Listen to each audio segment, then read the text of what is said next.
Part 38. 80s, after marrying a disabled man, I am really fragrant. Author, Nostalgic Head. Chapter 371. Chen Jing's face was full of confusion. What are Ziahe doing in the imperial capital? Sister-in-law, we plan to go to the imperial capital to open a food factory. Zhang Ying told them about their plans to build a factory in the imperial capital. Chen Jing nodded after listening. That's good. What about the factory here? Is it closed? It's good to leave the factory to people you trust to manage it. Of course, you can't just be a hands-off shopkeeper. At first, what I meant was that Ailing, myself, and the second brother would come over every 3 months to check the accounts and handle the affairs. Later, the second brother said we both have to take care of the child, so he can run alone. If he has any questions, he can just call and communicate. Every time you come and go, you will be very tired, and it will also waste a lot of time. It's hard to make money. As for time, flying directly won't waste too much time. It's very difficult for ordinary people to buy air tickets now, but Brother Nan can arrange air tickets besides. Suningzi lowered her voice and said, I heard from my dad that the government is currently rectifying the problem of difficulty in flying. I believe that in a few years, ordinary people will be able to purchase air tickets freely. That's really convenient. Chen Jing supported Suningzi's words and had many thoughts in her mind that she didn't dare to think about before. Suningzi glanced out of the corner of her eye and saw that Chen Jing seemed to be deep in thought. She slightly curled her lips and continued talking to everyone else. The lively atmosphere lasts until 12 o'clock, when the New Year's Eve observance ends. Lu Zhengai was drunk again. He probably hadn't touched alcohol in 20 years. In the past 2 years, he drank a little from time to time and couldn't adapt to it. He would get drunk almost every time. After being drunk, Lu Zhengai was supported by Lu Nan and Lu Su. Room. He was still mumbling the name he had been chanting for more than 20 years, but this time what he held in his arms while half asleep and half awake was no longer a cold quilt. Put a warm person into your arms and hold them tightly. Xiao Qin, I'm sorry. This was an apology that was 26 years late, and it was a knot that he had hidden in his heart for 26 years. I'm sorry for you. Yang Yukan put her head on top of his, tears sliding down her cheeks. If she hadn't sent him to the wolf's den, how could he have suffered so many injustices, and how could he have been forced into that state by them? Su Weiguo also drank a lot, but his condition was much better than Lu Zhengai. He was supported back to the house by his wife and daughter. Mom, I'm going to get some water. You can wash Dad before he sleeps, Suningzi said and went to the kitchen to get some hot water. Lu He twisted a towel and wiped Su Weiguo's face. Suningzi stood aside, seeing that there was nothing she could do to help. She whispered to Lu He and prepared to leave. Su Weiguo grabbed his wrist. The person who had been resting with his eyes closed opened his eyes in confusion. With Suningzi's strength, he sat up and reached out to hug the two women beside him. Baby, I love you. Lu He's face couldn't help but feel a little hot. He stretched out his hand to push him. You'll go crazy after drinking too much. Let go. Su Weiguo pressed his head against the two women's outstretched heads, asking for it like a rattle. He hugged the two of them aggrievedly. Don't let go, let go. What if you run away with your daughter again? This is the first time I've seen my dad like this, Suningzi chuckled. Her father was really a fickle person. The first time she met him in her previous life and this life, he gave her the impression of a stern and rigid leader. The second time they met, he transformed into a daughter slave, wishing to pamper her daughter to heaven. She thought this was the real him, a man who doted on his daughter, loved his wife, and was willing to do everything for his wife and daughter. Only now did she realize that her father still had a childish side, not to mention that such a father was quite cute. In Lu He's eyes, he was not a child. What she saw in her eyes was a man who was afraid of losing and insecure. She no longer cared about her daughter being there, gently caressed his head, and softly comforted him. Don't run away, no matter what trouble you encounter in the future, I won't run away. You said it. Sueagyo raised his head and looked at her. At this time, he was like a child waiting for an adult to give him candy. Yeah. I'll never run away, as if she was afraid that he wouldn't believe it. He nodded heavily without any hesitation. Let go of 11 first. Xionan also drank too much. She has to go back and take care of Xionan. Sueagyo still didn't let go of Suningzi, but looked at Suningzi with a pleading face.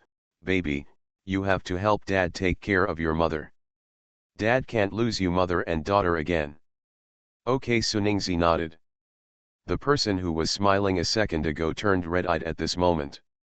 When their mother and daughter were tortured by life, her father never had a good life. The glamorous and superior leader she saw was just an illusion. He was just a person who only wanted to be with the person he loved. Just poor people who are afraid of losing. He coaxed again softly. Okay, 11 has promised you, please let her go first.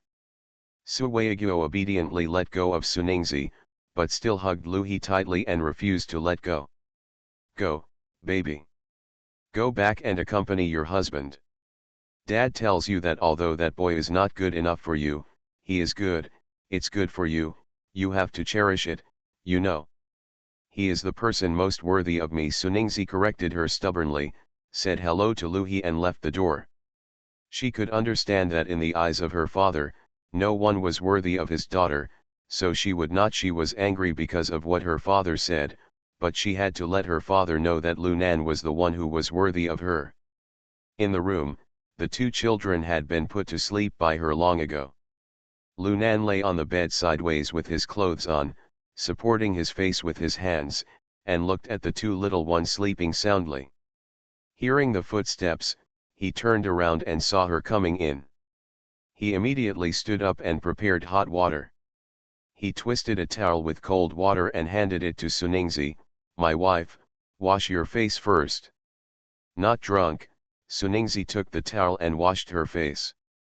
I was drunk as soon as I saw you. As if to prove that he was really drunk, someone squatted down and rested his head on her shoulder. Can you imagine what it would be like to have a tall man of 1.8 meters squatting and resting his head on the shoulder of a girl who is less than 1.6 meters tall? Anyway, I think the scene is so funny that I feel numb all over. Suningzi rolled her eyes and glanced at him coldly. Fortunately, someone was quite conscious and stood up straight when she swung the knife in the eye and didn't mess around. After washing up, Lunan finally got into bed with his little wife in his arms. She poked Lunan's chest with her hand. Can Camp Commander Lu give some spoilers? What will Xiaobei's future wife look like and what kind of person she will be? He grabbed her hand, put it to his lips and kissed her, then said calmly, you know her. I know him. Suningzi became even more interested and immediately asked, is he from Zhang City? Lunan didn't want to waste time playing guessing games with his wife, so he directly gave him the answer, Yunxixian. End of chapter. 80s, after marrying a disabled man, I am really fragrant. Author, Nostalgic Head. Chapter 372. What? The third young lady of the Yun family almost married the girl whom Shang Guanjingtian picked up at the Jiangxi railway station from whom she bought the goods. Well, the person who met Yunxixian at the Jiangxi railway station in the previous life was Liu Bei. That time, Liu Bei followed his elder brother to deliver goods. After meeting Yunxixian, he learned about the situation and begged his elder brother to buy a ticket for him and personally delivered it. Send people to the car. Suningzi stood up anxiously. Well, do I block Xiaobei's destiny? Lunan pulled her into his arms again. No, last time I was at school, I saw Yunxixian going to school to look for Liu Bei. Oh. This girl is so bad. I treat her as my sister, but she wants to be my sister-in-law. Lunan glanced at Suningzi helplessly. Her daughter-in-law was getting into drama again. He had to change the subject quickly or she would be in trouble forever. Daughter-in-law, do you want eldest brother and the others to go to the imperial capital? Suningzi was not completely surprised. She smiled and asked, did you hear what my sister-in-law and I said? My eldest brother also heard about it and asked me about the situation in the imperial capital. He must have been tempted. Suningzi nuzzled into Lunan's arms and didn't answer. Lunan circled Suningzi's long black hair on his fingers, circling it around, then loosened it, and continued circling it. It was obviously a very childish action, but he never tired of playing it. After a while, she finally raised her head and looked at him. Am I being particularly selfish by doing this? As smart as he is, he would surely have guessed that she proposed to build the headquarters of Ningmi Isa food factory in the imperial capital and deliberately lured Chenjing to the imperial capital for the sake of Su Weiguo and to keep the secret that Lu He was not Lu Lao's niece. Going to the imperial capital for development will only bring benefits and no harm to them. Suningzi blinked. So Camp Commander Lu has given up his moral integrity for your wife. Because of her parents, it was obviously a very selfish act for the entire Lu family to move away from the place where they were born and raised, but why did he say it was just for others? What is moral integrity? Lunan blinked at Suningzi, turned over and pressed her under him, blocked her lips, and murmured intermittently, honey, don't think about other people, thinking about husband, me. Lu is Nan a ruthless person? No, he is not. He remembered who raised him and how everyone protected him. He knew what Suningzi was worried about and afraid of. So even if Suningzi doesn't do this, he will find an opportunity to have a good talk with his uncle, second uncle, eldest brother, and second brother. He can't let her live in worry all the time, and he can't watch his father-in-law who trusts him fall into crisis. He also knew very well that his uncle and the others were kind to him without reservation. As long as he opened his mouth, they would find a way to agree to go to the imperial capital together.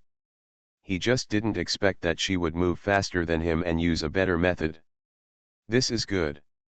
Both the eldest brother and the second brother will develop well, and their lives will get better and better because of this decision.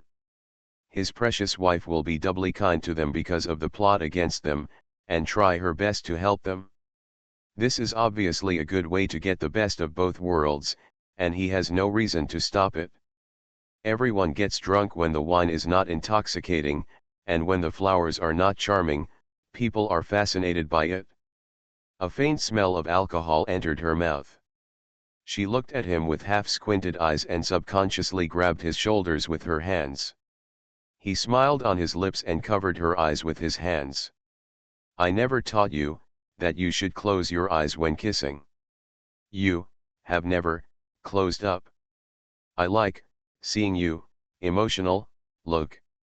She was amused by his reason, turned her head to avoid his lips, held his face and said word by word, I want to see it too. Oh. Let's not turn off the lights today so that you can see enough. She trailed off, and a passionate kiss fell on her lips, face, and neck like a storm. End of this chapter.